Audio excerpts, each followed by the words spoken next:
aí, a gente já vai entrar com detalhes aí, né, nessa questão da saúde ou não saúde, mas eu acabei de descobrir, conversando com o Anderson aqui, que o burnout é algo ligado ao trabalho, porque eu confundia, talvez não só eu, mas a você que está me assistindo aí, ou outras pessoas, podem dizer assim, não, mas a pessoa, ela está com depressão ou está com burnout? Explica um pouquinho desse burnout e por que ele está tão associado à organização, né? Na minha cabeça eu poderia ter um burnout não associado à organização.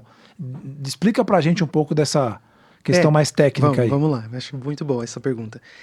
Primeiro a gente precisa ter uma clareza de que, assim, diferente de quebrei a perna, né, que você evidentemente tem ali o que foi do teu corpo, do teu organismo que foi machucado, as doenças do espectro de saúde mental, psicológico, elas têm sutilezas, zonas cinzentas, não é uma ciência exata, né? As pessoas tentam enquadrar as coisas em caixinhas para ficar fácil, mas nem tudo é assim. A gente precisa aprender a lidar com o desconforto da complexidade, né? E com a saúde mental, isso já é um problema aí, né? Já é, né? Já é. Então, assim, a saúde mental, ela é uma coisa que tem várias questões envolvidas e tal.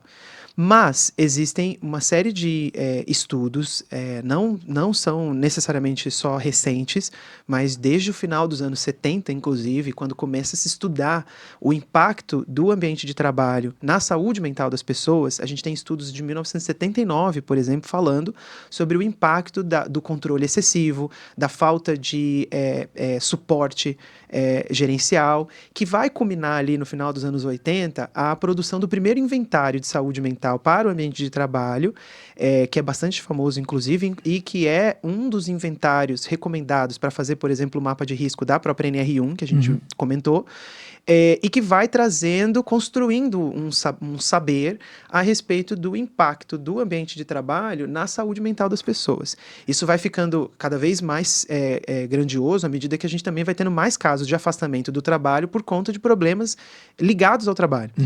Em 2018 e 2019, a Organização Mundial da Saúde, ela fez essa declaração e essa mudança de orientação, classificando o burnout como uma doença ocupacional, que inclusive mudou de CID e tudo mais, justamente para dar esse recado mundial de que o burnout não é uma doença ligada a fatores extra do trabalho, é ligado ao trabalho.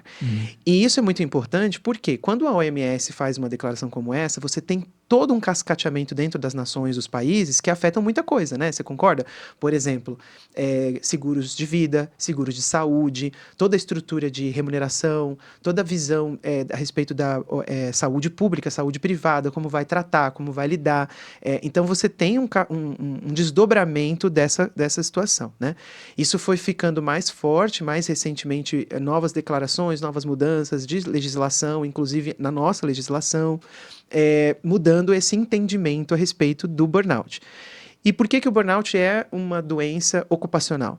Porque toda a sintomática, todo o levantamento a respeito daquilo que produz o cenário para o burnout é organizacional. Né? Então você tem desde pesquisas sérias da academia, não só nos Estados Unidos, no Japão, na Austrália, que vão mapear que tratamento injusto no trabalho, discriminação, assédio moral, assédio sexual, junto com, por exemplo, aspectos mais bem organizacionais, né? Liderança tóxica ou liderança pouco apoiadora, falta de clareza é um dos elementos mais sintomáticos, excesso de cobrança de metas, vamos dizer, ingerenciável, volume de trabalho ingerenciável, a própria estrutura organizacional tensionada, né, gerando conflitos, problemas, todo esse conjunto de coisas afeta a nossa saúde emocional a ponto de, para alguns indivíduos,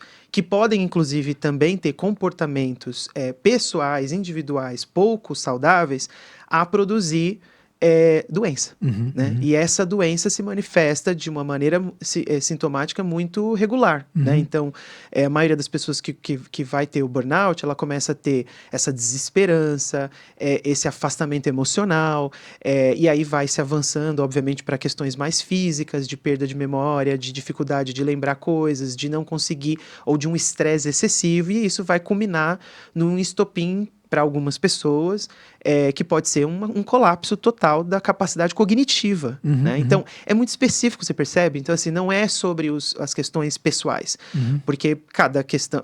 existem sintomáticas de doenças da saúde mental que são de outras áreas, que são específicos. Mas o burnout, ele tem um recorte que foi delimitado justamente para ter clareza de que ele é uma doença ocupacional, né? Então, o burnout ele seria algo necessariamente ligado ao trabalho. Ele é uma doença ocupacional. Assim como, por exemplo, se um fulano tem lá é um operador de uma máquina e ele tem bursite, ele desenvolve uma tendinite, que é uma doença ocupacional, do universo da ergonomia, também existe o burnout como do universo da saúde mental.